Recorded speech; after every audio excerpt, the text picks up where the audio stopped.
হঠাৎ করে রাজনীতিতে আসার কি উদ্দেশ্য? দেখুন, হঠাৎ বলতে আমি 2019 সাল থেকে এই রাজনীতিতে পা দিয়েছি। 2019 সালে লোকসভা ভোটের সময় আরাবুল বাবুর সঙ্গে থেকে তখন মিমি চক্রবর্তী দাঁড়ায়, যাদবপুরের ক্যান্ডিডেট। তখন থেকে আমার রাজনীতিতে আসা। তারপরে আরাবুল বাবুর সঙ্গে কাজ করেছি, ভালো লাগতো।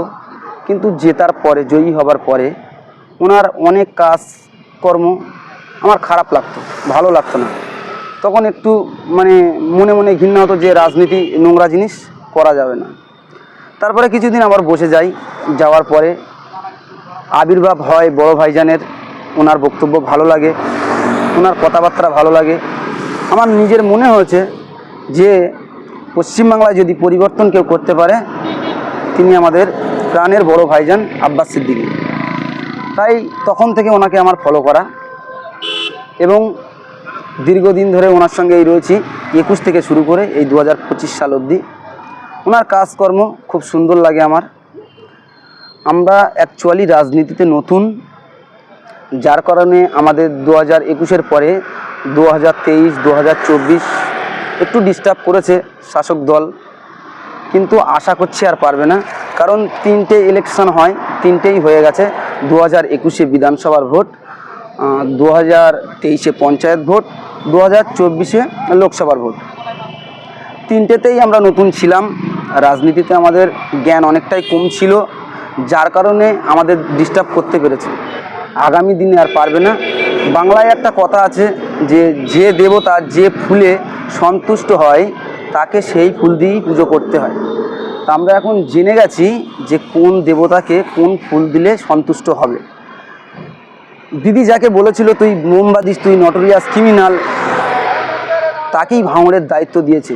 তাতে করে দিদি প্রমাণ করে দিতে চাইছে যে ভাঙড়ের মানুষকে তিনি কতটা ভালোবাসে।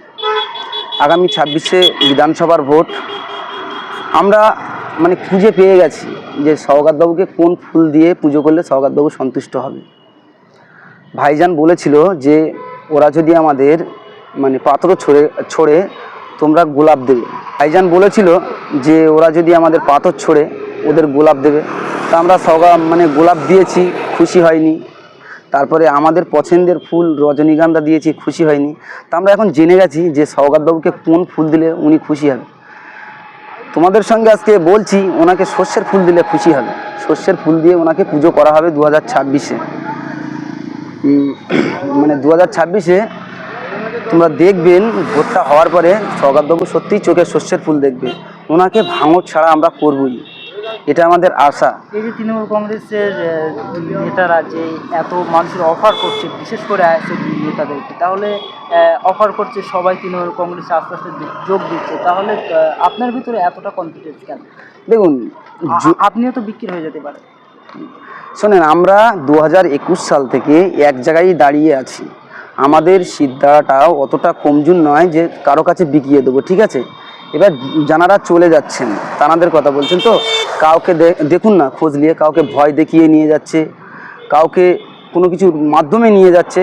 কিন্তু ভোটের সময় দেখবেন ভোটটা আমাদেরই ব্ল্যাক বাক্সে পড়বে, এটা আমাদের কনফিডেন্স আছে। 2026-এর ভোটে লক্ষাধিক ভোটে আমরা জিতবো। রীতিমধ্যে তৃণমূল কংগ্রেসের নেতারা কিন্তু একেবারে ভাঙড় দখল করার জন্য কিন্তু একেবারে কোমর বেঁধে নেমেছে। সেই হিসেবে ভাঙড়টাই 26-এ বলছেন জিতবেন, তাহলে কিন্তু তাপ হয়ে দাঁড়াবে। শোনেন, দেখেন, কথায় একটা আছে, গাছে কাঁঠাল আর গোপে তেল, এরকম একটা কথা আছে না? ওই দাদা গাছ কাটে আর দিদি পানি পানা দেখে, ওদের হয়েছে তাই। যতই লাপালাপি করুক, ভাঙড়ের জনগণ আইএসএফের পক্ষেই আছে। ওরা হারার জন্য তৈরি থাকুক। ওই 2026-এর ভোটে আমরা ম্যাক্সিমাম বিধানসভায় যতটা ভোটে জিতেছি তার থেকেও বেশি ভোটেই জিতবো। সওগাতকে ভাঙড় থেকে আমরা তাড়াবো।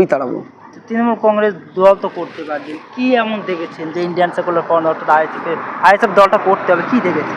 দেখুন, নওশাদ সিদ্দিকী তিনি এমন একজন মানুষ আর এমন একজন পরিবারের মানুষ, তার কথাবার্তা সবটাই আপনি ফলো করবেন। তিনি শুধু গরিবের কথা বলেন, তিনি শুধু দলিতদের কথা বলে, তিনি এক কথায় পিছিয়ে পড়া মানুষের কথা বলে। তাঁর শিক্ষায় আমরা শিক্ষিত। তিনি কোনোদিন বলে দেয়নি যে তুমি বড় নেতা হয়ে গেলে সাধারণ জনগণ তোমার কাছে ছুটে আসবে, এরকম তিনি বলে দেয়নি। তিনি বলেছেন যে তুমি যাদের জন্য নেতা হয়েছো সবসময় তোমার তাদের পাশেই থাকতে হবে। তিনি কাটমানির কথা বলে না, তিনি কয়লা চুরির কথা বলে না, এসবগুলো করা যাবে না এই দলে। মানে বিভিন্ন রকম, মানে তুমি দেখবেন শিক্ষিত মানুষ থেকে শুরু করে কোর্টের উকিল থেকে শুরু করে প্রত্যেক মানুষটাই ভাইজানকেই ফলো করে। সেই হিসেবে আমাদের ভাইজানে থাকা, যতদিন থাকবো ইনশাল্লাহ ভাইজানেই থাকবো। কারো কেনার মতো টাকা এখনও হয়নি, এই আপনার পুরো ওয়ান ক্যামেরায় বলছি। শাসক দলের নেতারা তো বলছে যে নওশাদ সিদ্দিকী সাধারণ মানুষের হাতে খাতা পেনের জায়গা তুলে দিচ্ছে, তাহলে আদর্শ কোথায় নওশাদ?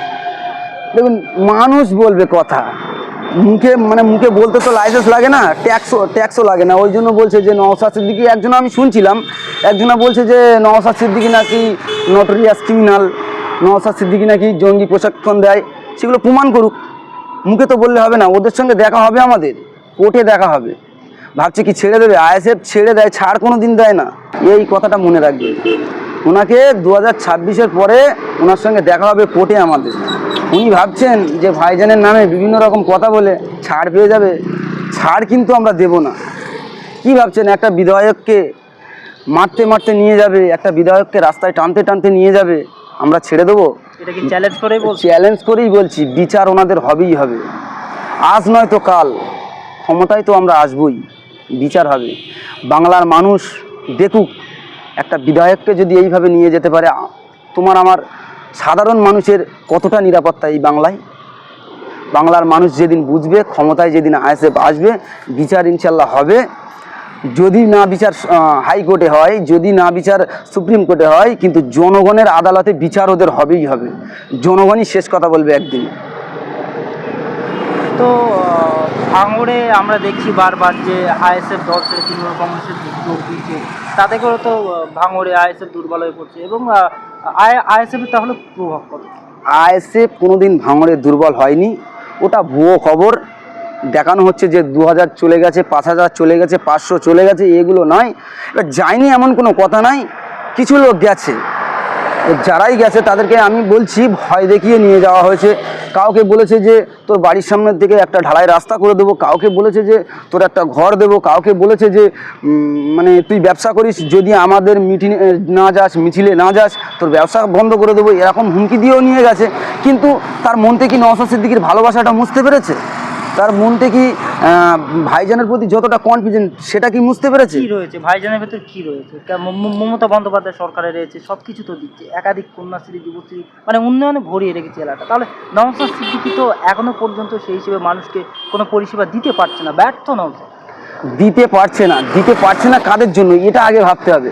নওশাদ সিদ্দিকী 2021-এ জেতার পরে উনি বিভিন্ন রকম ভাঙড়ে, তুমি ধরো একটা কাঠ ব্রিজ থেকে শুরু করে ভাঙড়ে একটা বড় উন্নত মানের হসপিটাল থেকে শুরু করে অনেক কিছুরই অ্যাপ্লাই করেছে। বাজি দিচ্ছে কারা, শাসকে আছে কারা, এটা আগে ভাবতে হবে। তোমরা ঘোমটা দিয়ে মানে খ্যামটা নাচলে তো হবে না, মানুষ তো বুঝে গেছে। তোমরা করতে বাদি দিয়ে আবার বলছো যে নওশাদ সিদ্দিকী 5 বছরে কিছু করতে পারিনি। আগামী দিনে 26-এর ভোটটা হতে দিন।